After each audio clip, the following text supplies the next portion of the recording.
ప్రతి మెట్టుకి బొట్టు పెట్టడం ఎంత కష్టమో మాకు తెలుసు. కానీ ప్రతి అడుగులో గోవింద అనే నమ్మకం మాత్రం మాతో ఉంది.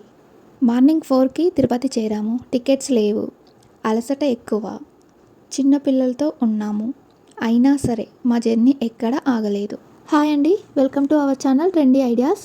ఈ జర్నీ ఒక ట్రిప్ కాదు, మా కుటుంబం భక్తితో నమ్మకంతో మొదలుపెట్టిన ఒక ఆధ్యాత్మిక ప్రయాణం. ట్రిప్కి వెళ్ళే రోజు మా లగేజ్ అంతా కారు మీద సర్దుకున్నాం. అందరం కలిసి తిరుపతి యాత్ర కోసం రెడీ అయ్యాము. ముందుగా మొక్కు ప్రకారం బొట్లు పెట్టుకొని ఒకరికొకరం స్టార్ట్ చేశాము. ఆ తర్వాత శ్రీ వెంకటేశ్వర స్వామిని సమర్పించుకుంటూ కొబ్బరికాయను కొట్టి మా జర్నీని ప్రారంభించాం. మా మొదటి స్టాప్ బీచుపల్లి ఆంజనేయ స్వామి టెంపుల్. అక్కడ స్వామివారి దర్శనం చేసుకొని మా యాత్రని ముందుకు తీసుకెళ్ళాము. అక్కడ మాకు అనుకున్నంత రష్ లేకపోవడం వల్ల లైన్లో ఎక్కువసేపు వెయిట్ చేయాల్సిన అవసరం లేకుండా చాలా ప్రశాంతంగా నడుచుకుంటూ స్వామివారి సన్నిధిని వెళ్ళాము. ఆ ఈజీ దర్శనం మాకు చాలా సంతోషంగా అనిపించింది. అక్కడ ఇంకో అందమైన నమ్మకం కూడా ఉందండి. స్వామివారి పేరు మీద ఒక పవిత్రమైన థ్రెడ్ ఇస్తారు. మన మనసులో ఉన్న కోరికని స్వామికి చెప్పుకొని ఆ థ్రెడ్ని అక్కడ ఉన్న వారి చేతుల మీదుగా మనం చేతికి కట్టించుకోవాలి. ఆ నమ్మకంతో మేము కూడా మా కోరికలను చెప్పుకుంటూ థ్రెడ్ని కట్టించుకున్నాము. స్వామివారి ఆశీర్వాదం ఎప్పుడూ మా కుటుంబం మీద ఉండాలని మనస్ఫూర్తిగా కోరుకున్నాము. అప్పుడు లైన్లో ఇలా ఈజీగా దర్శనం అయ్యేసరికి ఒక నిమిషం మా అందరికీ ఒక థాట్ వచ్చింది. అది ఏంటి అంటే, ఇదే విధంగా తిరుపతిలో కూడా లైన్ ఉంటే ఎంత బాగుంటుందో అని. కానీ అది కలలో జరిగినా సరే బాగుంటుందేమో, కానీ తిరుపతిలో అలా అవ్వడం మాత్రం చాలా కష్టం కదా. అందుకే ఆ థాట్ని అక్కడే నవ్వుకొని మళ్ళీ మా జర్నీని ముందుకు తీసుకెళ్ళాము. ఆ తర్వాత జోగులాంబ అమ్మవారి టెంపుల్కి చేరుకున్నాము. అమ్మవారి దర్శనం చేసుకొని కొద్దిసేపు అక్కడే అందరం కలిసి కూర్చొని సరదాగా మాట్లాడుకున్నాము. జర్నీ మధ్యలో అలాంటి చిన్న బ్రేక్స్ కూడా మంచి మెమొరీస్గా మిగిలిపోతాయి. ఆ టెంపుల్ పక్కనే ఉన్న తుంగభద్ర కాలువ చూడటానికి వెళ్ళాము. సమ్మర్ సీజన్ కాబట్టి వాటర్ కొంచెం తక్కువగా ఉంది అనిపించింది. బహుశా రైనీ సీజన్లో ఇంకా అందంగా ఉంటుందేమో. కానీ ఆ ప్రశాంతమైన వాతావరణం, చల్లని గాలి, అక్కడి అందం మాకు చాలా నచ్చింది. కొంచెం సేపు అక్కడే ఉండి అక్కడి అందాలన్నీ ఆస్వాదించి మళ్ళీ మహానంది వైపు మా జర్నీని కంటిన్యూ చేశాము. మహానందికి చేరుకున్నాము. దూరం నుండే కనిపించిన ఆ మహానందీశ్వరుడి విగ్రహం మా యాత్రలో మర్చిపోలేని ఒక దృశ్యం. టెంపుల్ రూల్స్ ప్రకారం ఫోన్స్ అలో లేకపోవడం వల్ల లోపలి వీడియోస్ క్యాప్చర్ చేయలేకపోయాం. కానీ స్వామివారి దర్శనం మాత్రం మా మనసులో ఎప్పటికీ గుర్తుండిపోతుంది. మాకు ఈ బోర్డు చూడగానే అనిపించింది, తిరుపతి చాలా దగ్గరలోనే ఉంది అని. ఎగ్జైటింగ్ చాలా ఉంది మాకు. ఒక రోజులోనే 3 పుణ్యక్షేత్రాలు దర్శించడం మా అదృష్టం అని అనిపించింది. అలా రెస్ట్ లేకుండా జర్నీ కంటిన్యూ చేసి రాత్రి అంతా ప్రయాణం చేసాము. మాకు మధ్యలో వర్షం కూడా తగిలింది. అలా జర్నీ చేసి మార్నింగ్ 4 గంటల సమయంలో తిరుపతి చేరుకున్నాము. కానీ అక్కడ మాకు టికెట్స్ దొరకలేదు. కొంచెం బాధ అనిపించింది.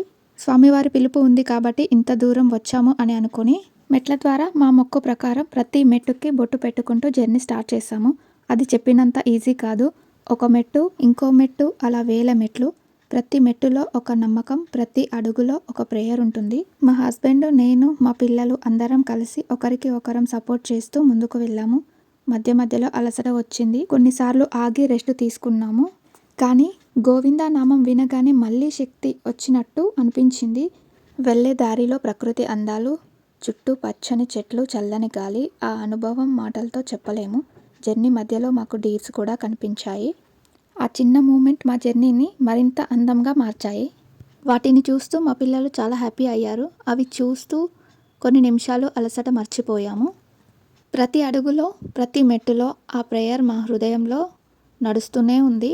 అలా దేవుని నామం తలుచుకుంటూ సరదాగా పైకి ఎక్కుతూ వెళ్తుంటే ఇంత పైకి వచ్చామా అని అనిపించింది. అసలు ఎక్కినట్టునైతే నాకు అనిపించలేదు. ఈ జర్నీలో ఒక ముఖ్యమైన చోటు మోకాళ్ళ పర్వతం. అక్కడ మేము మా పిల్లలు కలిసి 11 మెట్లు మోకాళ్ళతో ఎక్కాము. భక్తితో, నమ్మకంతో, స్వామి మీద విశ్వాసంతో అక్కడ చాలా దూరం వరకు మోకాళ్ళతోనే ఎక్కిన భక్తులను చూసి మా కళ్ళల్లో నీళ్లు వచ్చాయి. భక్తి యొక్క గొప్పదనం అక్కడే కనిపించింది నాకు. అలా మెల్లగా ఆగి మళ్ళీ నడిచి వెళ్ళాము. కానీ ఆ ప్లేస్కి మోకాళ్ళ పర్వతం అని పేరు ఎలా వచ్చిందో నాకైతే తెలియదండి. కానీ ఒకరొకరు ఎంత బాగా మోకాళ్ళతోనే చాలా దూరం వరకు నడుచుకుంటూ వచ్చారు. కానీ ఆ ప్లేస్ని మోకాళ్ళ పర్వతం అని ఎందుకు పిలుస్తారో నాకైతే తెలియదు. మీకు తెలిస్తే కామెంట్లో కామెంట్ చేయండి. బట్ నేను అది క్యాప్చర్ చేయలేకపోయాను. ఫైనల్లీ సాయంత్రం 5 అయ్యిందండి. పైకి చేరుకున్నాము.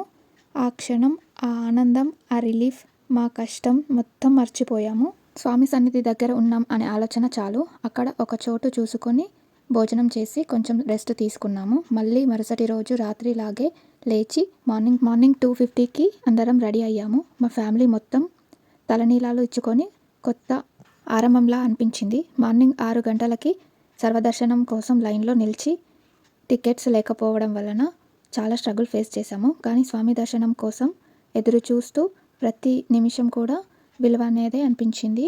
చివరికి శ్రీ వెంకటేశ్వర స్వామి వారి దర్శనం జరిగిన క్షణం మా ప్రయత్నం, మా కష్టం, మా యాత్ర అన్నీ సఫలమైనట్టు అనిపించింది. ఈ జర్నీ మాకు పాఠం నేర్పించిందండి. కష్టం ఉన్నా, నమ్మకం ఉంటే ముందుకు వెళ్ళగలము అని. భక్తి ఉన్న శక్తి వస్తుంది. గోవిందా అని పిలిస్తే మనసుకి ధైర్యం వస్తుంది. నా చిన్న సజెషన్ ఏంటంటే, చిన్నపిల్లలు ఉన్న ఫ్యామిలీస్ అయితే సమ్మర్ హాలిడేస్లో కాకుండా స్కూల్ స్టార్ట్ అయ్యాక తిరుపతి ట్రిప్ ప్లాన్ చేసుకుంటే కొంచెం బెటర్ అని నా ఫీలింగ్. ఎందుకంటే సమ్మర్లో రష్ ఎక్కువ ఉంటుంది. టికెట్స్ కూడా సరిగ్గా దొరకవండి. పిల్లలు కూడా చాలా ఇబ్బంది పడాల్సి వస్తుంది. కానీ ఈ కష్టం మధ్యలో కూడా స్వామివారి దర్శనం తర్వాత వచ్చే ఆనందం మాటల్లో చెప్పలేం కదా. గోవిందా గోవిందా. ఈ వీడియోని స్కిప్ చేయకుండా చూసినందుకు చాలా థ్యాంక్స్ అండి. ఇలాంటి మరిన్ని వీడియోస్ కోసం మన ఛానల్ని సబ్స్క్రైబ్ చేయండి. Thank you for watching.